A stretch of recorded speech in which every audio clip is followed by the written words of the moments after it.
Nous vous saluons dans le nom de Jésus-Christ. Bien-aimés, avant de passer à la communication que le Seigneur nous a donnée, nous allons prier. Père Tout-Puissant, Dieu grand et miséricordieux, nous avons besoin d'être soutenus par la puissance du Saint-Esprit afin que la communication et l'écoute de ta parole ne souffrent d'aucun obstacle. Daigne nous bénir et daigne aussi bénir chaque oreille attentive au nom de Jésus-Christ. Amen. Ok, nous allons faire quelques lectures avant de passer au thème, au thème que le Seigneur m'a donné. Nous allons lire dans le livre de Galates, Galates chapitre 3 et le verset 16. Galates 3, 16. Nous lisons. Or, les promesses ont été faites à Abraham et à sa postérité. Il n'est pas dit et aux postérités, comme s'il s'agissait de plusieurs, mais en tant qu'il s'agit d'une seule, et à ta postérité, c'est-à-dire à Christ. Bien-aimés, pour nous permettre de gagner le temps, certains passages, nous allons essayer de vous les donner pendant que nous serons en train d'intervenir. Au fait, le thème que nous allons devoir exploiter, c'est un grand thème, un thème très intéressant.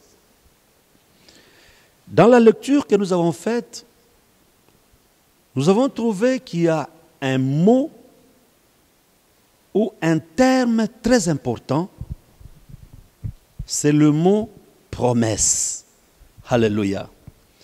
Alors, avec l'aide du Saint-Esprit, nous allons essayer de parcourir les 4 grandes promesses que Dieu a faites à l'homme.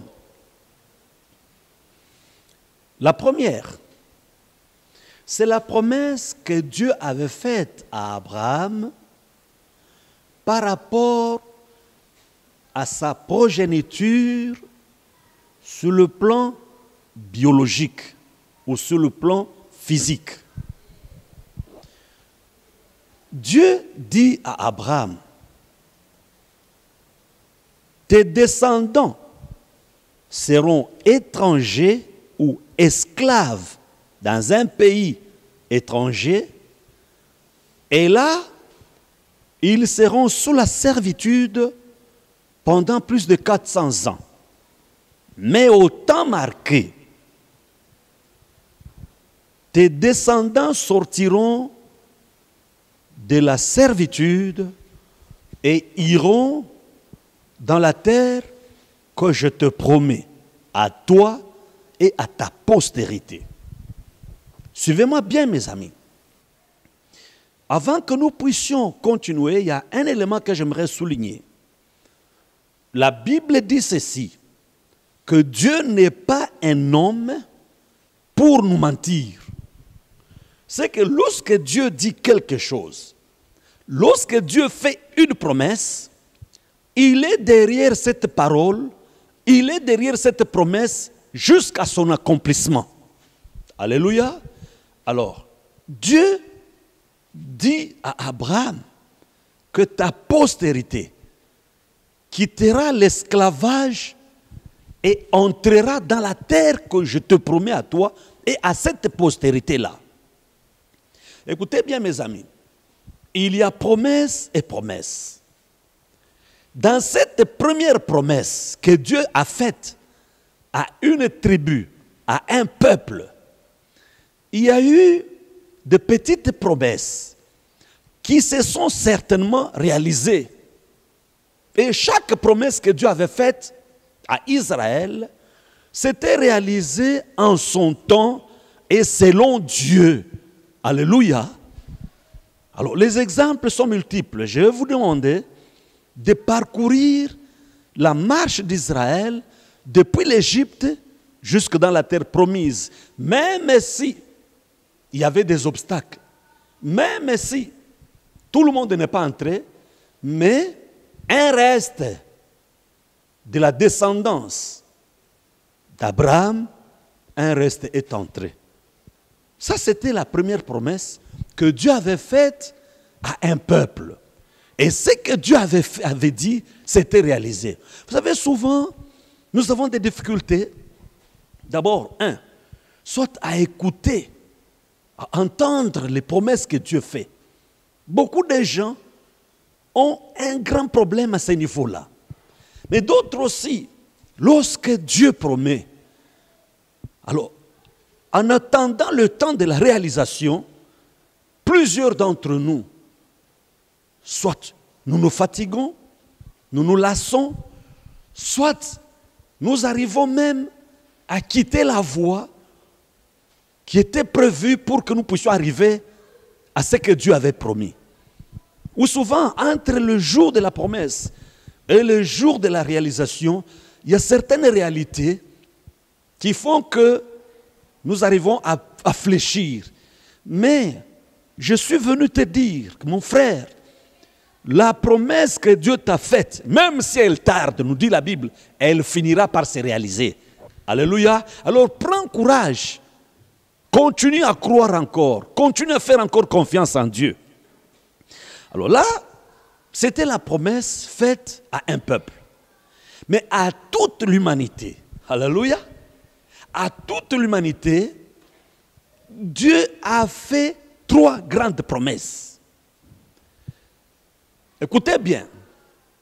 Quand je dis à toute l'humanité, même aux enfants d'Israël font partie de cette partie où l'on parle de 3 autres promesses. C'est-à-dire, même à Israël, même à toutes les autres nations, ils sont bénéficiaires de ces 3 grandes promesses.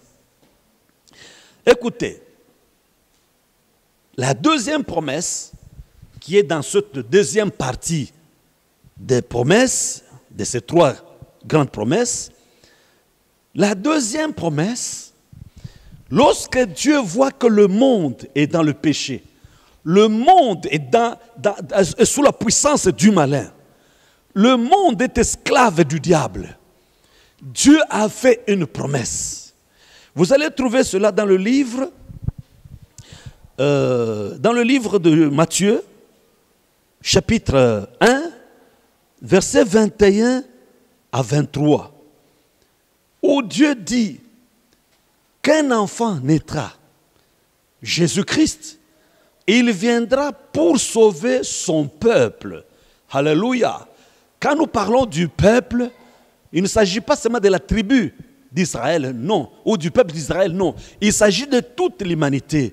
Dans le plan de Dieu, il ne veut pas que l'homme qu'il a créé à son image demeure esclave du péché, demeure dans le camp de Satan. C'est ainsi que dans sa première promesse, parmi les 3 grandes, nous voyons que Jésus-Christ est venu. Jésus-Christ est mort à la croix. Jésus-Christ a été pendu à la croix parce qu'il avait comme mission prendre le péché de l'homme. Alléluia. Écoutez bien mes amis. Ça c'est la première promesse. Parmi les 3 grandes de cette deuxième partie, Jésus-Christ est venu. Et il est écrit à tous ceux qui l'ont reçu, à tous ceux qui ont reçu Jésus-Christ, à tous ceux-là qui ont accepté l'œuvre que Christ a accomplie à la croix. Écoutez-moi bien mes amis, Jésus est mort pour nos péchés. Jésus est ressuscité pour nous justifier devant Dieu. Et tout celui qui reçoit Jésus dans sa vie, il passe de la mort à la vie. Il passe de la puissance de Satan à la lumière. Il passe des ténèbres à la lumière. Il quitte les liens du diable et il devient enfant de Dieu. Alléluia. Ça, c'est la première promesse. Je me demande, mon frère, si toi là, tu as déjà vécu, tu as déjà expérimenté cette promesse, où Jésus dit que tout celui qui croit en lui ne mourra jamais. Alléluia. Tout celui qui le reçoit comme Seigneur et Sauveur, il a le pardon de ses péchés, il est libéré de la captivité, il quitte les liens de la mort, même s'il meurt, il vivra. Alléluia. Ça, c'est la première promesse. Bien sûr, dans les 3 dernières promesses. Écoutez-moi bien, mes amis. Plusieurs qui ont fait cette expérience, ils peuvent vous dire effectivement que dans cette promesse, il y a la manifestation de l'amour de Dieu, selon qu'il est écrit dans le livre de Jean, chapitre 3, et le verset 16. La Bible dit, « Car Dieu a tant aimé le monde qu'il a donné son Fils unique, afin que quiconque croit en lui ne périsse point, mais qu'il ait la vie éternelle. » Écoutez bien, mes amis. Lorsque Jean-Baptiste voit Jésus passer, il dit, voici l'agneau de Dieu qui ôte le péché du monde. Mes frères, je vous dis la vérité, lorsque vous recevez Jésus de tout votre cœur, vous verrez que vous passerez des liens du péché à la liberté. Est-ce que tu as déjà expérimenté la libération que Christ apporte? Alléluia. Ça, c'est la première grande promesse. La deuxième, écoutez, c'est dans le livre de Joël, vous trouverez cela. Il dit, dans les derniers jours, mon esprit descendra. Alléluia. Oh bien, mes bien-aimés, quand Jésus est sur la terre, avant de se séparer d'avec ses disciples, il leur dit encore la même chose, que l'Esprit viendra. Alléluia. Le consolateur. Alléluia. Écoutez bien. Lorsque l'Esprit de Dieu arrive dans la vie d'une personne, cette personne, sa marche commence à glorifier le Seigneur. Lorsque l'Esprit de Dieu arrive dans une vie, cette personne qui était faible devient fort. Parce que l'Esprit que nous recevons, l'Esprit que Dieu nous a donné, c'est un esprit de force, d'amour. Alléluia. Et c'est un esprit qui vivifie. Cette promesse-là, c'était réalisé le jour de la Pentecôte. Alléluia. Ça, c'est la deuxième grande promesse. Lorsque Jésus est venu, il nous a promis qu'il nous enverrait le Saint-Esprit. Et le jour de Pentecôte, le Saint-Esprit était descendu sur ceux qui étaient dans la chambre haute. Ce n'est pas tout. Lorsque Pierre va chez les païens, chez Corneille, le même esprit qui était descendu au jour de la Pentecôte, c'est le même esprit qui est descendu aussi sur les nations. Alléluia. Maintenant, mon frère, voici ma question. Est-ce que tu as déjà expérimenté la première promesse? Alléluia. Est-ce que tu as déjà expérimenté la deuxième promesse? Écoutez ce que dit la Bible. Tous ceux qui sont conduits par l'Esprit de Dieu sont enfants de Dieu ou sont fils de Dieu. Écoutez-moi bien, mes amis. Lorsque quelqu'un reçoit l'Esprit de Jésus-Christ, nous l'avions dit, il aura la force de servir le Seigneur. Il aura aussi la possibilité de produire le fruit de l'Esprit. Et ce n'est pas tout. Lorsque quelqu'un reçoit l'Esprit de Dieu, les dons spirituels se manifestent en lui. Alléluia. Regarde un peu ta marche avec Dieu. Est-ce que tu as déjà reçu Jésus-Christ? Si tu l'as déjà reçu, ça c'est la première promesse. La deuxième promesse, as-tu déjà reçu l'Esprit de Dieu ou as-tu déjà été baptisé du Saint-Esprit? Écoutez, un jour, Paul trouve des gens qui étaient en train de prier, qui étaient des disciples. Il leur demande s'ils avaient déjà été baptisés du Saint-Esprit. Ces gens ont dit, nous n'avons même jamais entendu qu'il y ait un Saint-Esprit. Alléluia. Mes frères, le Saint-Esprit, c'est la promesse que Dieu a faite à toute l'humanité. Tu as aussi droit à vivre cette deuxième promesse. Tu as aussi droit à expérimenter la visitation du Saint-Esprit. Lisez la Bible. Il y a une différence entre les disciples d'avant la descente du Saint-Esprit et les disciples d'après la visitation du Saint-Esprit. Beaucoup de gens sont faibles dans nos églises. Beaucoup de gens ne savent pas servir le Seigneur parce qu'il leur manque cette essence, ce moteur. Alléluia. C'est le Saint-Esprit qui nous rend capables. Voyez l'exemple de Pierre. C'est monsieur qui avait peur devant une petite fille qui avait renié Jésus. Mais lorsque la puissance du Saint-Esprit l'a saisi, il s'est mis devant les ennemis de Jésus. Il leur a parlé de la puissance. Il leur a parlé avec puissance. Et les gens s'étaient convertis. Oh, alléluia. Ça, c'est la deuxième promesse. Mes amis, il y en a qui ont déjà expérimenté la deuxième promesse du Saint-Esprit. Alléluia. Et toi là, n'est-ce pas, Pierre a dit, cette promesse est pour vous, pour vos enfants et pour tous ceux qui sont au loin, en aussi grand nombre que le Seigneur notre Dieu les appellera. Alléluia. La promesse du baptême du Saint-Esprit, la promesse d'être rempli de la puissance du Saint-Esprit, c'est aussi ta promesse. Ne te prive pas, alléluia, de cette faveur, de ce don, alléluia, du Saint-Esprit. Écoutez, et la troisième promesse, Jésus dit, dans le livre de Jean, chapitre 14, de 1 jusqu'à 3, vous allez trouver cela. Vous allez encore voir ça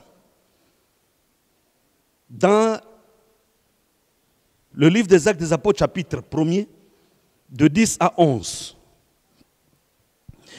Et aussi dans 1 Thessaloniciens 4, de 13 à 18. Et aussi, je vous avais donné ce passage-là dans Luc chapitre 21, de 33 à 36. Écoutez bien mes amis, la troisième grande promesse.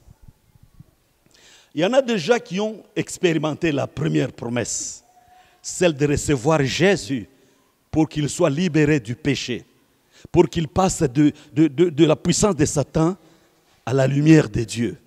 Il y en a aussi qui ont déjà expérimenté la deuxième promesse, c'est-à-dire la plénitude du Saint-Esprit. Alléluia. Oui, c'est aussi ta promesse, mon frère, ma soeur. Ce n'est pas seulement pour les pasteurs, ce n'est pas seulement pour les prophètes, non. La promesse du Saint-Esprit, c'est aussi ta promesse. C'est aussi ton droit. Alléluia. La troisième promesse que nous attendons tous. Alléluia.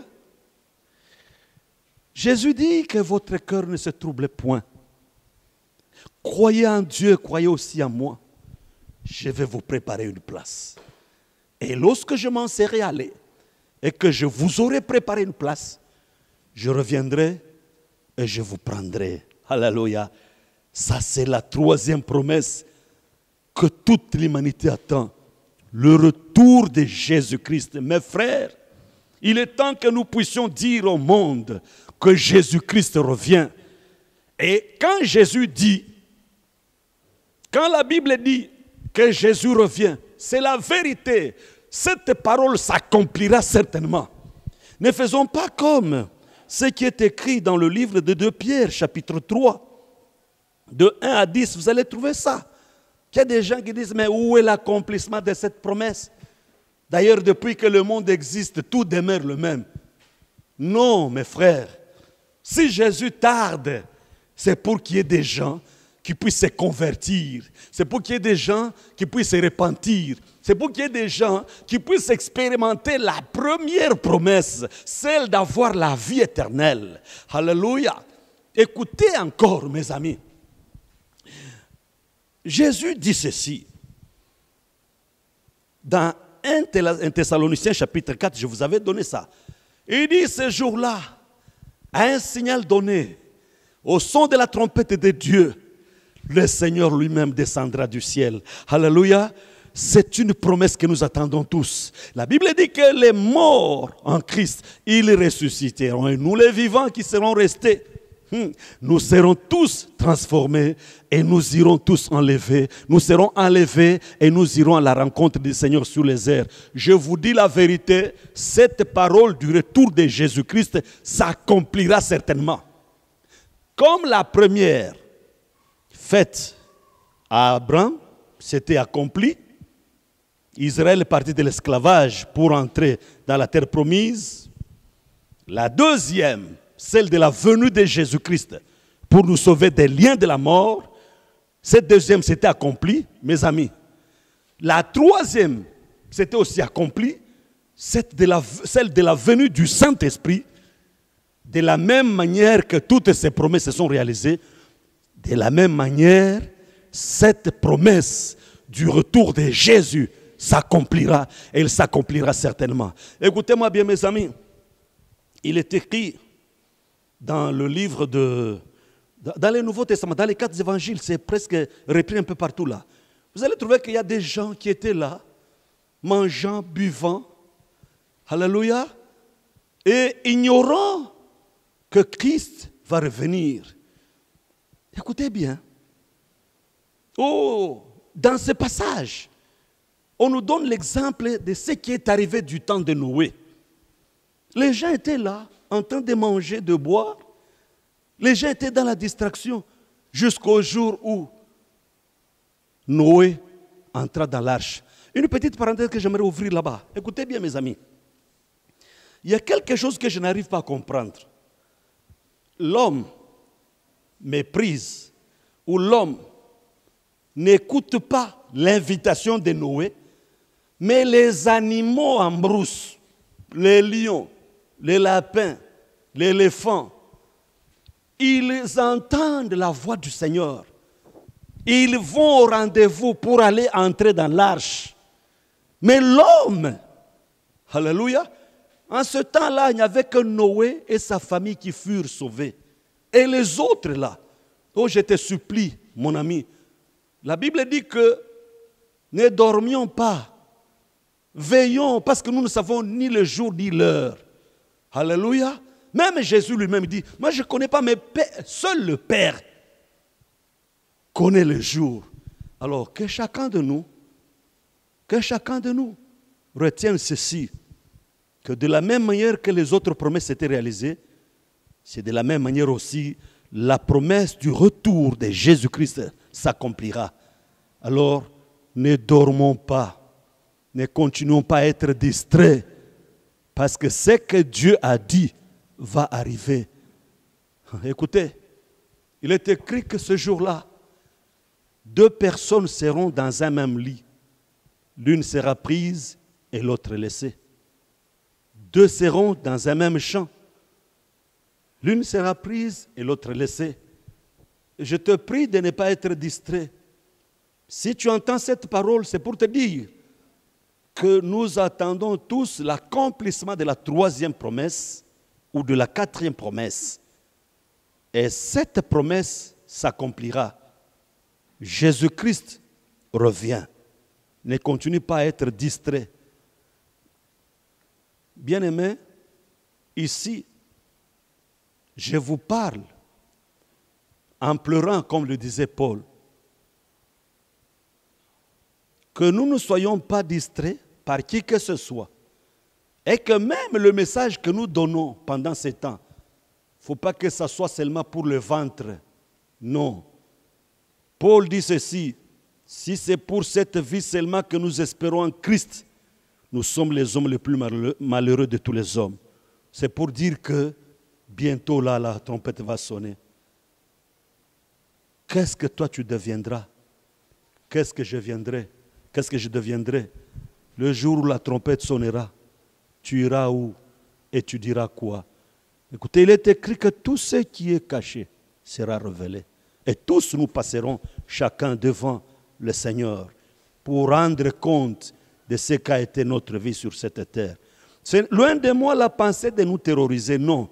En vous donnant ce message, c'est pour que nous soyons tous en état de veille, que nous sachions que bientôt là, la trompette va sonner. Cette promesse du retour de Jésus est le réel, est le vrai, elle s'accomplira. Que Dieu nous aide à être prêts. Il est écrit ce jour-là dans le livre de Daniel. Oh, ce jour-là, il y a plusieurs qui dorment dans la poussière de la terre. Plusieurs se réveilleront, les uns pour la vie éternelle et les autres pour la honte. Et toi, tu seras dans quel camp? Jésus-Christ revient bientôt. Soyons prêts. Attendons ces jours-là, que personne ne nous distrait, que rien de ce monde ne nous distrait. Tout passera. Alléluia. Tout passera. Tout passera. Toutes les richesses resteront. Alléluia. Mais seule la promesse que Christ a dite, elle s'accomplira. Que celui qui a des oreilles pour entendre, entende. Certainement cette parole s'accomplira. Et que Dieu nous bénisse. Nous allons prier. Père de toute grâce, merci de nous accorder ce moment. Tu as permis que nous puissions écouter cette parole qui nous met en garde. C'est un signe d'amour. Permets que nos cœurs ne continuent pas dans la distraction, mais que nous soyons en état de veille. Parce que presque tous les signes se sont déjà révélés. Maintenant, tu ne veux pas que nous puissions mourir. Tu veux que nous soyons prêts, que nous soyons de ceux-là qui t'attendent et que nous soyons aussi enlevés avec les saints. Que nous soyons bénis et que nos cœurs soient abondamment bénis au nom de Jésus-Christ. Amen.